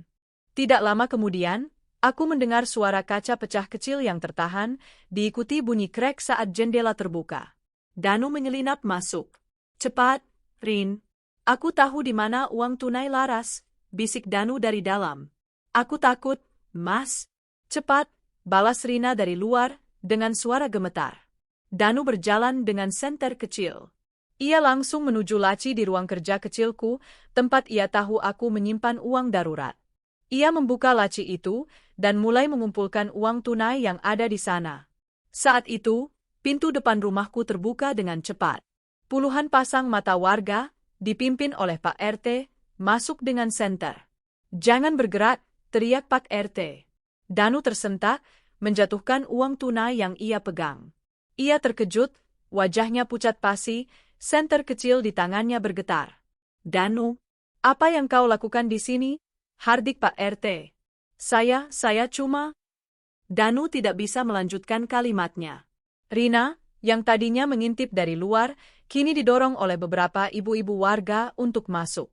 Ia masih menggendong bayinya, yang kini mulai menangis keras karena kaget. Aku keluar dari tempat persembunyianku, menyalakan lampu ruang keluarga. Aku berdiri dengan sorot mata yang tajam, seperti eksekutor. Kalian lihat, bapak-bapak, ibu-ibu sekalian. Inilah kejahatan yang didorong oleh keputusasaan, kataku, sambil menunjuk mereka berdua. Mereka tidak hanya mengkhianatiku, mereka juga mencoba merampokku. Mereka membawa anak kecil ke dalam aksi kriminal mereka. Mereka tidak layak tinggal di lingkungan kita. Danu, yang tertangkap basah, hanya bisa pasrah. Rina menangis histeris. Bayi itu menangis keras, menambah kepanikan situasi. Warga benar-benar murka. Tidak cukup hanya aib perselingkuhan, kini ditambah dengan percobaan pencurian. Pukulan akhir Laras, pengusiran dari lingkungan. Pak RT memanggil ketua RW dan polisi, tetapi aku meminta agar polisi tidak menangani kasus pencurian itu secara hukum. Tidak perlu dipenjara, Pak RT. Saya hanya ingin mereka keluar dari lingkungan ini. Saya tidak mau lagi melihat wajah mereka. Mereka sudah membuat lingkungan kita tercemar, ujarku dengan nada yang memaksakan. Malam itu, diadakan rapat darurat warga. Di sana, aku menunjukkan bukti CCTV dari upaya pencurian tersebut. Aku juga membeberkan semua perlakuan mereka padaku, pengkhianatan, pemanfaatan, dan kini upaya perampokan. Keputusan warga bulat, Danu, Rina, dan Ibu Rina, karena dianggap melindungi anak kriminal, harus diusir dari lingkungan perumahan itu. Kami tidak mau lingkungan kami menjadi sarang kriminal dan aib, tegas ketua RW. Keesokan harinya, Aku melihat Ibu Rina menangis saat ia mengemasi barang-barang mereka. Danu dan Rina hanya bisa pasrah. Mereka tidak punya pembelaan. Warga mengawasi mereka dengan ketat, memastikan mereka pergi. Mereka membawa barang-barang seadanya, termasuk ranjang kayu tua Ibu Rina. Danu mendorong gerobak, di mana Rina duduk sambil menggendong bayi mereka. Mereka berjalan menyusuri gang sempit itu, kali ini bukan hanya dipermalukan, tetapi diusir. Mereka tidak punya tujuan. Mereka hanya bisa pergi ke terminal, berharap menemukan tempat perlindungan di kota lain. Melihat mereka berjalan pergi, melangkah menjauh dari rumahku, hidupku, dan lingkunganku, aku merasa kemenangan yang sempurna. Mereka tidak hanya kehilangan uang, mereka kehilangan tempat tinggal, keluarga, Jaka menceraikan Rina, dan tempat berlabuh. Aku telah menghancurkan mereka hingga ke akar-akarnya. Aku telah memastikan mereka tidak akan pernah bisa bangkit lagi. Rumahku aman. Hidupku kembali ke tanganku. Aku bisa bernapas lega dan fokus pada satu hal, diriku sendiri. Setelah Danu, Rina, dan Ibu Rina terusir dari lingkungan, sebuah ketenangan yang aneh dan dingin merayap masuk ke dalam rumahku. Pagar besi yang dulu terasa seperti penanda kemewahan kini terasa seperti perisai terakhir dari dunia luar. Pagar itu tidak hanya menghalangi mereka untuk masuk, tetapi juga mengunci laras di dalam kemenangan yang sepi. Rumah itu kembali sunyi. Aku memecat BIM dan menggantinya dengan jasa pembersih profesional mingguan. Aku memastikan tidak ada lagi aroma wangi yang mengganggu, tidak ada lagi jejak pengangguran yang mengotori sofa. Kemenangan yang mahal. Di kantor, aku bersinar. Aku menggunakan seluruh energi yang tersisa dari drama rumah tangga itu untuk ambisi karir. Aku mendapatkan promosi. Posisiku kini lebih tinggi, gajiku melimpah ruah, dan relasi kerjaku semakin menghormatiku, memandangku sebagai wanita baja yang kejam dalam bisnis, yang bahkan berani memenggal kepala pengkhianat di rumahnya sendiri. Aku membeli beberapa perabotan baru, sofa yang Danu dan Rina nodaiku ganti dengan model Italia yang minimalis dan elegan. Ruang keluarga, yang dulu menjadi panggung kebohongan mereka, kini menjadi ruang baca pribadiku, di mana aku menikmati buku-buku mahal dan anggur terbaik. Malam-malamku kini dihabiskan di bawah selimut sutra, sendirian. Aku tidak lagi harus berpura-pura mencintai. Aku tidak lagi harus menahan amarah yang mendidih. Aku bebas. Namun, kebebasan ini datang dengan harga yang mahal, kesendirian. Rumah yang begitu besar kini terasa kosong.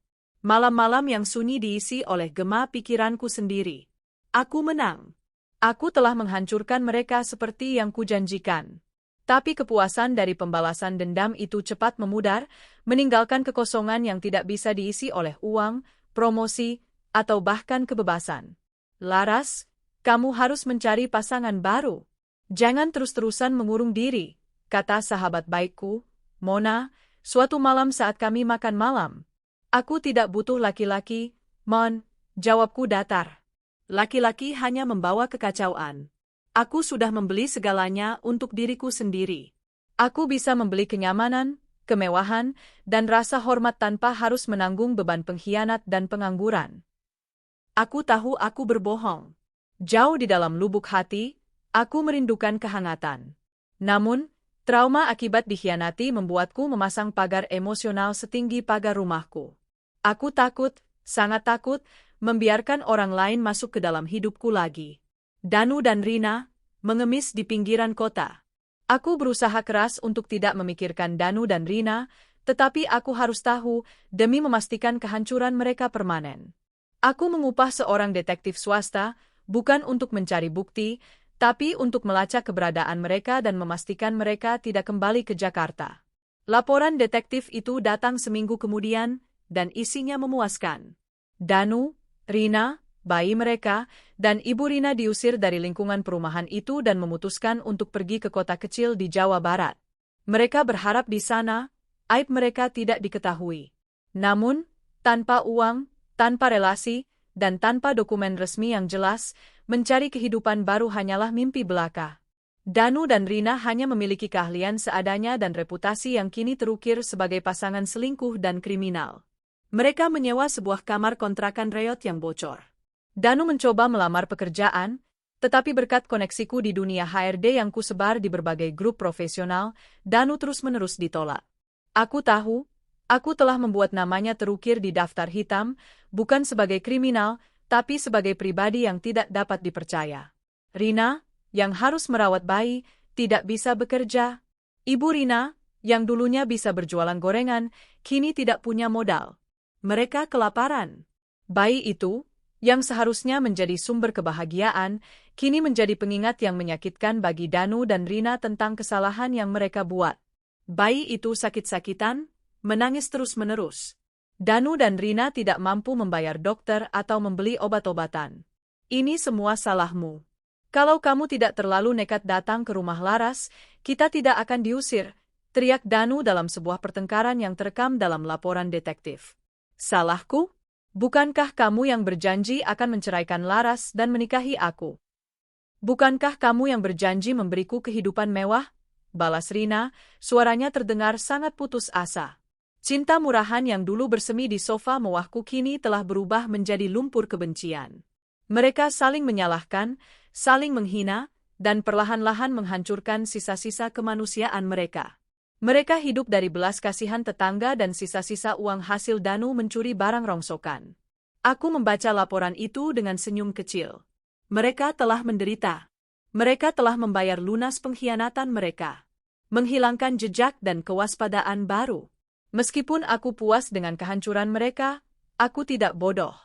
Aku tahu, orang yang sudah kehilangan segalanya adalah orang yang paling berbahaya. Aku mengambil tindakan preventif. Aku menjual mobil lamaku dan membeli mobil baru dengan kaca gelap anti peluru, setidaknya lapisan yang lebih tebal.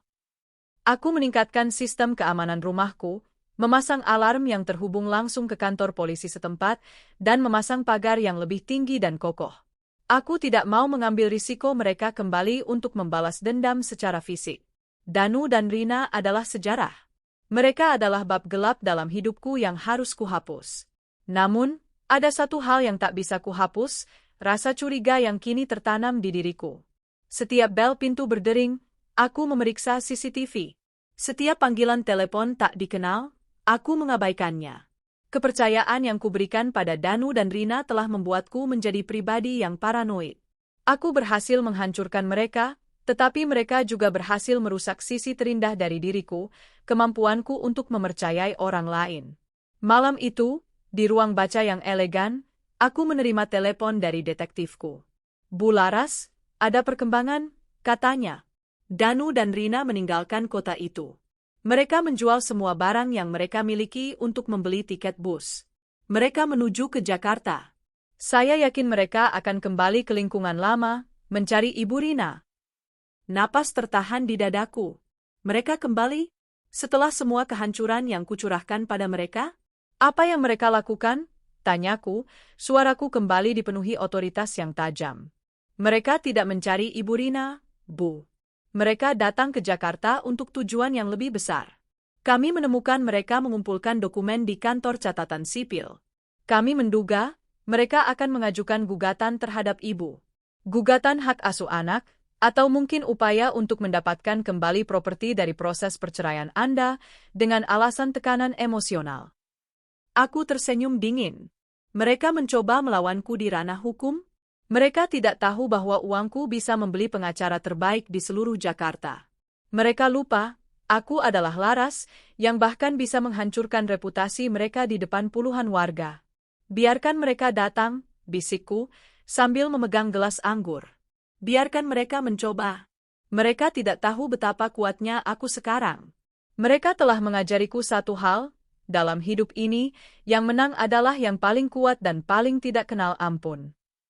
Aku tahu, babak baru dalam permainan kehancuran ini baru saja dimulai. Dan kali ini, aku akan memastikan mereka tidak hanya diusir dan dipermalukan, tetapi dikunci dalam kehancuran hukum yang permanen. Telepon dari detektif itu tidak membuatku marah, melainkan geli. Danu dan Rina, pasangan pengkhianat yang bahkan tidak mampu membeli sebungkus nasi, kini berani menantangku di ranah hukum? Mereka memasuki arena di mana uang dan koneksiku adalah raja.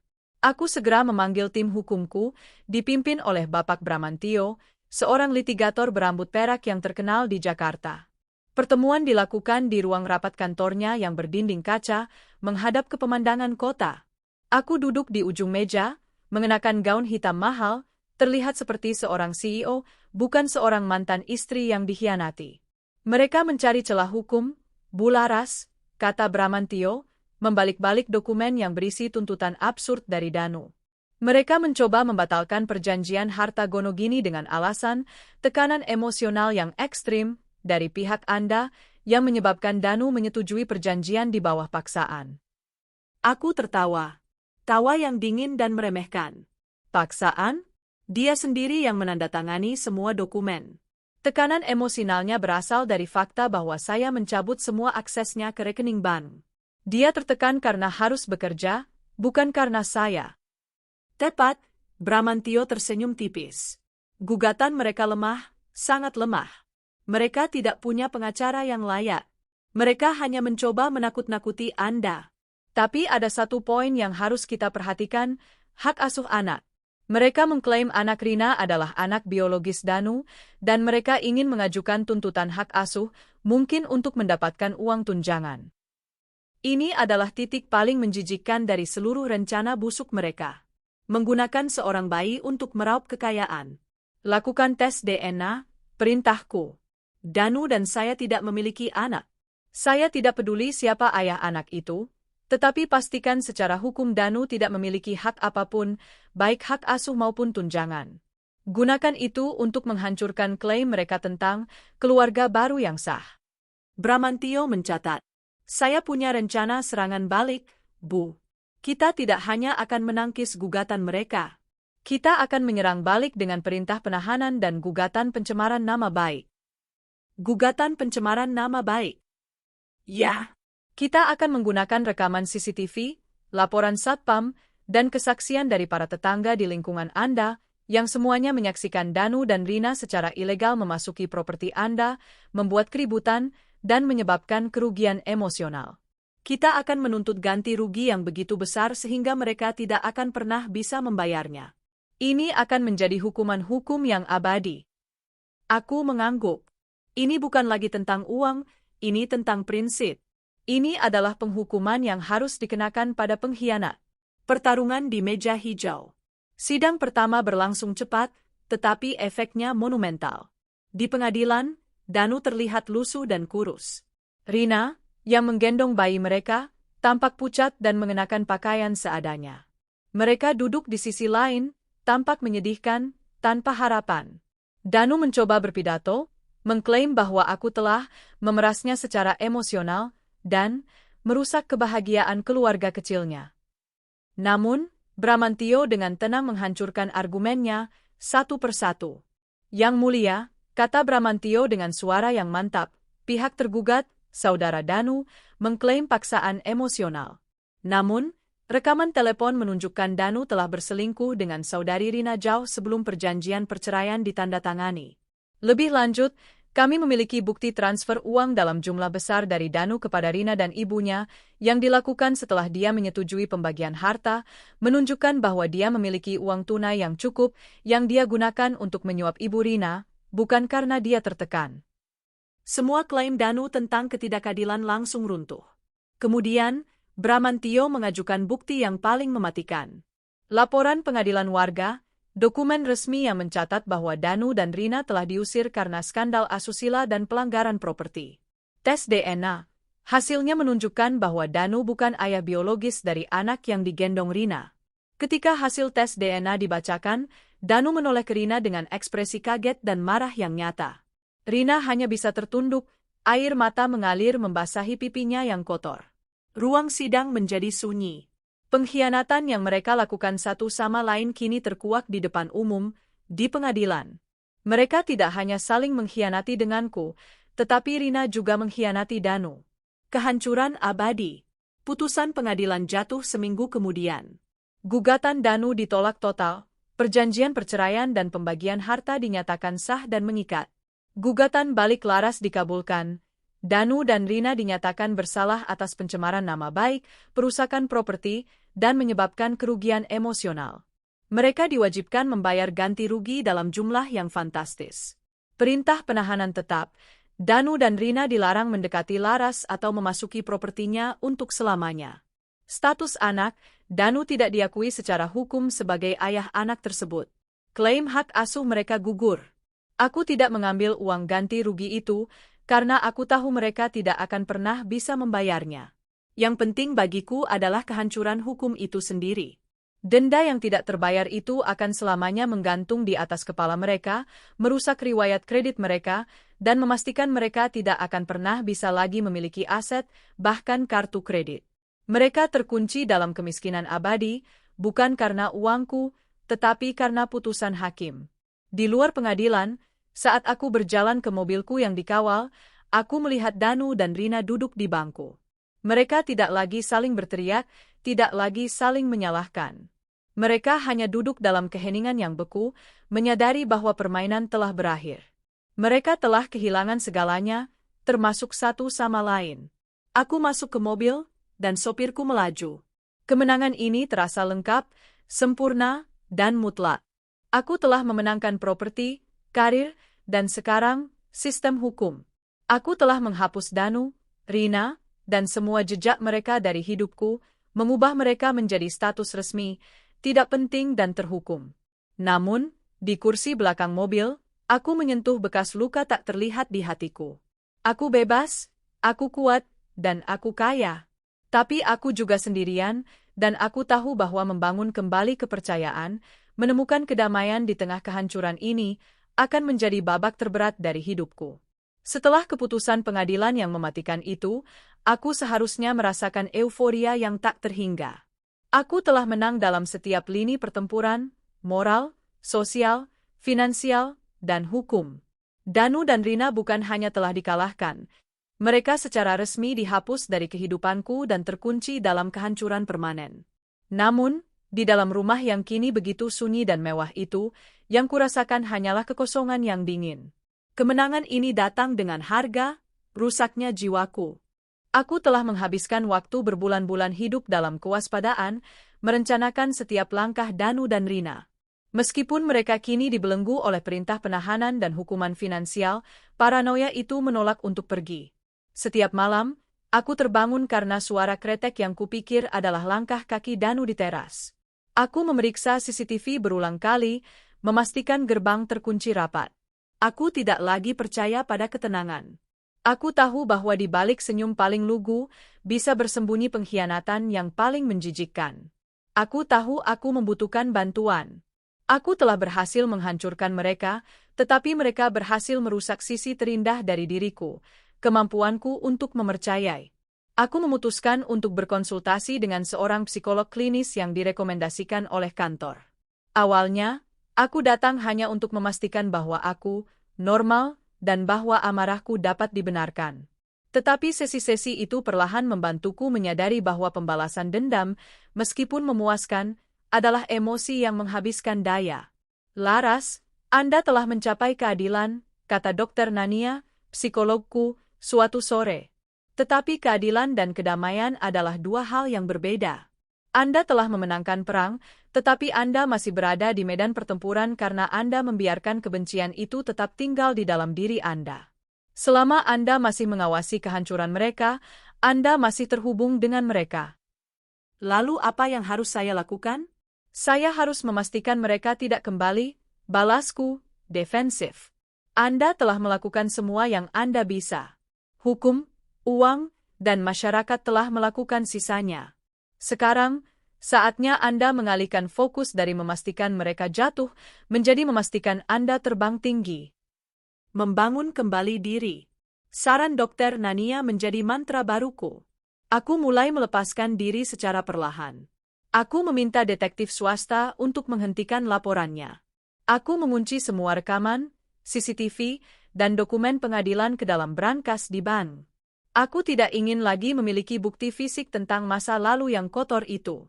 Fokusku kembali ke karir. Aku tidak hanya bekerja, aku menjadi mesin ambisi yang tak terhentikan. Aku tidak lagi mencari promosi demi mengisi kekosongan finansial, tetapi demi mengisi kekosongan identitas. Dalam setahun, aku mencapai puncak karierku, menjadi direktur pemasaran regional.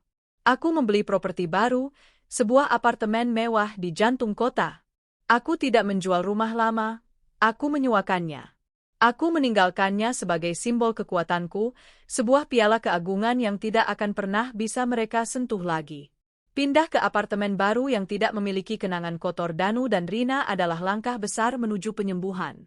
Di lingkungan baruku, aku memperkenalkan diriku sebagai wanita karir yang lajang dan sukses. Tidak ada yang tahu sejarahku. Aku kembali menjadi Laras yang utuh, yang mandiri, dan yang tidak perlu bergantung pada siapapun, atau menanggung beban siapapun. Sebuah pertemuan yang menenangkan.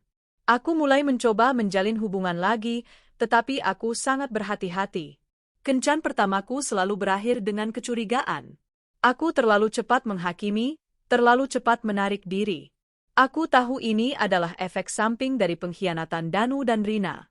Hingga suatu hari, aku bertemu dengan Adrian, seorang duda sukses di bidang teknologi. Adrian adalah kebalikan dari Danu. Ia pekerja keras, jujur, dan tidak membutuhkan uangku. Ia menghormati kemandirianku dan tidak pernah meminta, numpang, hidup. Ia justru menghargai Laras, si wanita baja, yang berani menghadapi dunia sendirian. Aku butuh waktu berbulan-bulan untuk menurunkan pagar emosional di sekelilingku. Aku jujur padanya tentang masa laluku, tentang Danu, dan Rina. Adrian mendengarkan dengan sabar.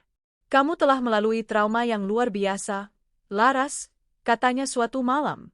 Wajar jika kamu takut. Tapi kamu harus ingat, trauma itu milik Danu dan Rina. Jangan biarkan mereka mengambil kebahagiaanmu yang sekarang. Kata-katanya membebaskanku. Aku mulai melihat masa depanku, bukan melalui lensa kebencian masa lalu, melainkan melalui potensi cinta yang baru dan matang. Epilog kehancuran, sekilas pandang terakhir. 2 tahun berlalu sejak konfrontasi publik itu. Aku sudah lama tidak memikirkan Danu atau Rina. Hidupku penuh dengan rapat, perjalanan bisnis, dan kencan malam yang hangat bersama Adrian.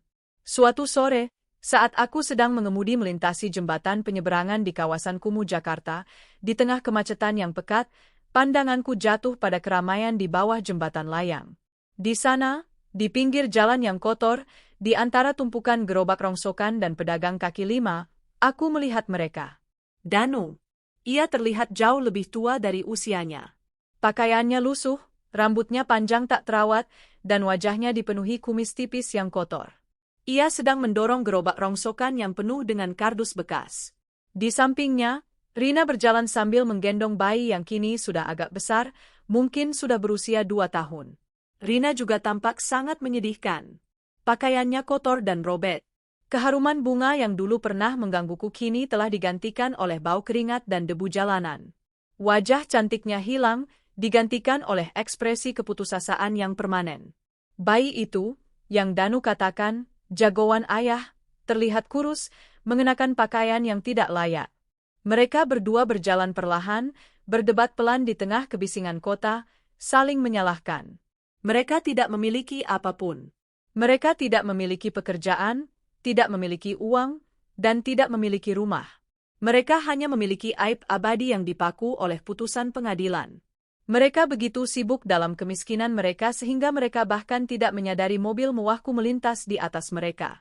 Aku menatap mereka. Aku tidak merasakan kebencian. Aku tidak merasakan kepuasan yang brutal.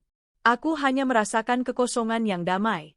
Itu adalah kekosongan yang tercipta ketika sebuah luka lama akhirnya benar-benar sembuh. Mereka telah mencapai kehancuran total seperti yang aku rencanakan. Mereka telah membayar mahal. Mereka telah menjadi peringatan hidup tentang konsekuensi bagi mereka yang berani memanfaatkan kebaikanku. Aku menekan pedal gas. Aku tidak menoleh ke belakang. Masa laluku teronggok di bawah jembatan, dan masa depanku menantiku di puncak gedung pencakar langit. Aku telah selamat, menjadi lebih kuat, dan akhirnya, aku telah menemukan kedamaian yang sejati, yang berdiri tegak, bukan di atas puing-puing kemarahan, tetapi di atas fondasi kemandirian dan harga diri yang tak tergoyahkan. 2 tahun. Waktu telah berlalu, membawa serta musim yang berubah, promosi karir yang gemilang, dan hilangnya sisa-sisa trauma lama. Mobil yang melaju di atas jembatan penyeberangan, melewati sosok Danu dan Rina yang menyedihkan, adalah garis pembatas yang jelas antara masa lalu dan masa depan. Aku telah melihat kehancuran mereka. Kini, aku harus fokus pada kebangkitanku. Hubunganku dengan Adrian berkembang menjadi sesuatu yang kokoh dan penuh hormat. Adrian adalah jangkar di tengah badai yang pernah kualami. Ia tidak pernah mencoba menggantikan Danu, ia menciptakan tempatnya sendiri dalam hidupku. Setelah setahun berpacaran, Adrian melamarku. Aku tidak lagi takut. Aku tahu dia mencintaiku karena siapa aku, bukan karena apa yang aku miliki. Adrian memiliki segalanya, pekerjaan, integritas, dan yang terpenting, kesabaran untuk menunggu tembok emosional yang kubangun selama bertahun-bulan runtuh.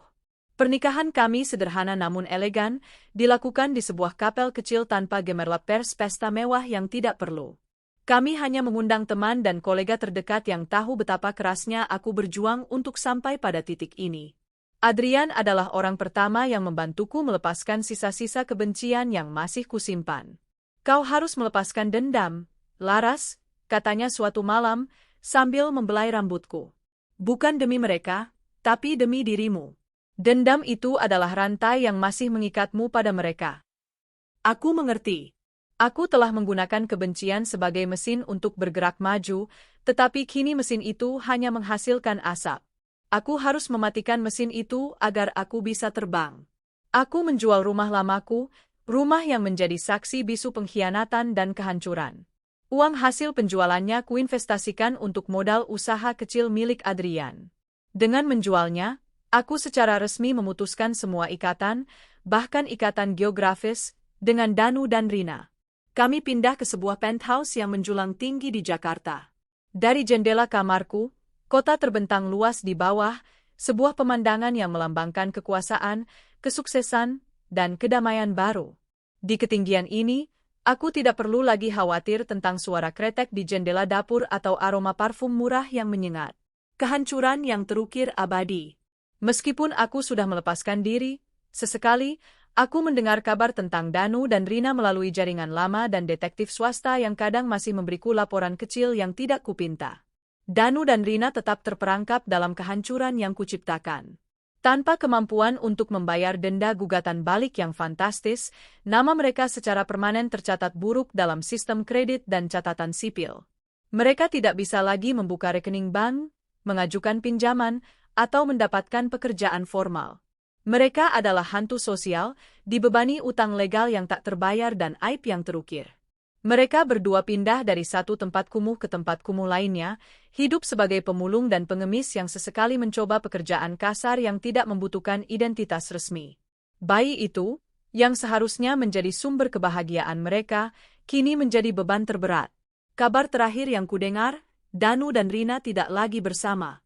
Tekanan kemiskinan dan rasa saling menyalahkan akhirnya menghancurkan gairah murahan mereka.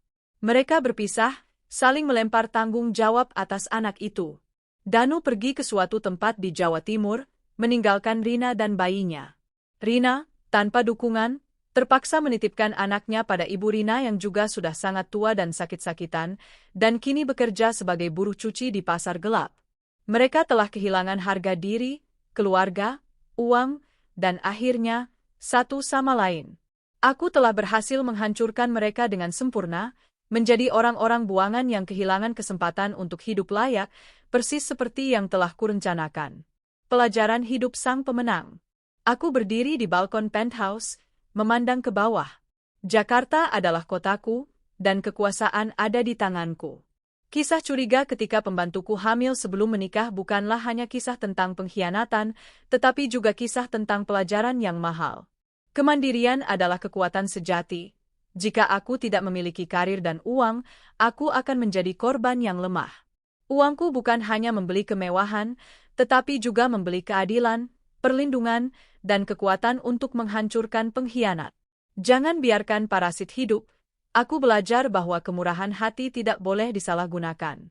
Mereka yang menumpang hidup dan makan dariku, dan membalasnya dengan pengkhianatan, pantas untuk dihabisi tanpa ampun. Keadilan harus mutlak. Untuk menghapus trauma, pembalasan harus dilakukan secara total. Aku tidak hanya mengusir mereka, aku menghancurkan reputasi mereka, mencabut dukungan finansial mereka, dan mengikat mereka dengan hukum, memastikan kehancuran mereka adalah kehancuran abadi. Aku mengambil napas, udara malam Jakarta terasa bersih dan dingin. Aku kini adalah wanita yang utuh, yang telah melampaui rasa sakit, yang telah membalas dendam, dan yang akhirnya menemukan kedamaian sejati. Aku tersenyum, bukan senyum kemenangan yang kejam, tetapi senyum kelegaan yang tulus. Masa lalu telah selesai. Masa depanku dimulai sekarang, di samping Adrian, di puncak dunia yang telah kukuasai sendiri. Aku tidak lagi Laras yang lemah, melainkan Laras, wanita baja, yang berharga, dan yang akhirnya bebas. 5 tahun kemudian, Pintu penthouse terbuka, menyambutku dengan aroma lavender dan kue yang baru matang. Adrian sedang bermain gitar di ruang keluarga, senyumnya menyambutku pulang. 5 tahun pernikahan telah memadamkan bara kebencian di hatiku, menggantinya dengan kehangatan dan stabilitas. Aku telah belajar untuk mencintai lagi, dan yang lebih penting, aku telah belajar untuk mempercayai lagi. Adrian tahu segalanya tentang masa laluku, dan dia tidak pernah menjadikannya senjata atau beban. Dia adalah bukti nyata bahwa tidak semua pria adalah Danu, dan tidak semua orang yang dekat denganku akan mengkhianati. Aku bahkan telah menjual apartemenku yang sunyi dan pindah sepenuhnya ke rumah baru kami, rumah yang tidak pernah ternoda oleh jejak masa lalu. Aku tidak lagi memeriksa CCTV setiap malam. Aku tidak lagi terbangun karena suara kretek yang kupikir adalah langkah kaki Danu. Rasa curiga yang dulu menjadi kutukan telah memudar, digantikan oleh kedewasaan dan ketenangan. Aku kini telah memenangkan perang terbesarku, perang melawan paranoia. 0. Aku jarang memikirkan mereka. Danu dan Rina hanyalah tokoh dalam kisah mengerikan yang telah kuceritakan pada psikologku. Mereka tidak lagi relevan, tidak lagi mengancam. Mereka hanyalah debu di bawah kakiku.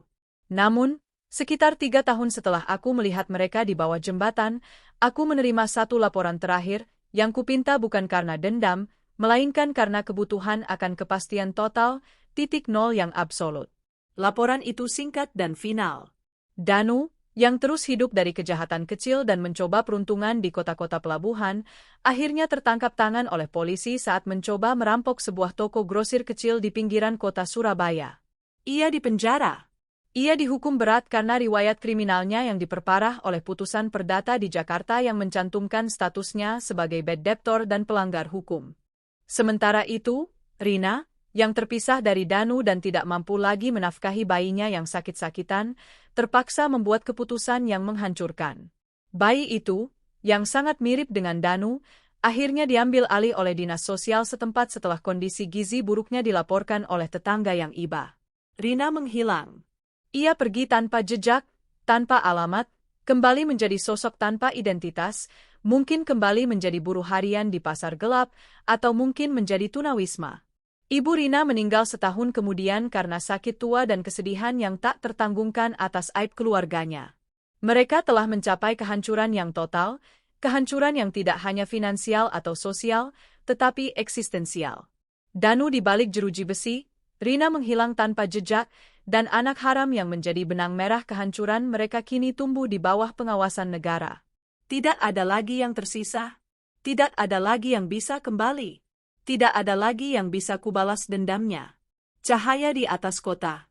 Kini, aku duduk di sofa baruku, memandang Adrian yang tersenyum padaku. Dia mengalunkan nada yang lembut dari gitarnya, sebuah lagu yang ia ciptakan tentang keberanian dan kekuatan. Aku mencintaimu, Laras, bisiknya, meletakkan gitar. Aku juga mencintaimu, Adrian, jawabku, tulus. Terima kasih telah mengajarkanku bagaimana rasanya percaya lagi.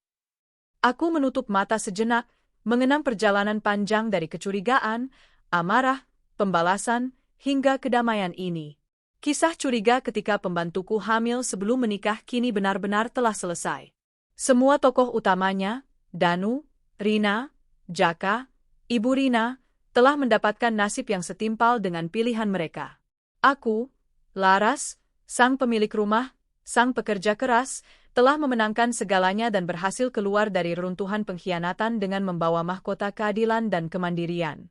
Aku bukan lagi Laras yang lemah, yang membiayai parasit. Aku adalah wanita kuat yang tahu bahwa kemurahan hati harus diiringi dengan kebijaksanaan, dan bahwa setiap pengkhianatan harus dibayar dengan harga yang abadi. Aku membuka mata. Cahaya matahari Jakarta memantul indah di atas gedung pencakar langit. Kehidupanku yang baru, cerah, dan damai, menanti.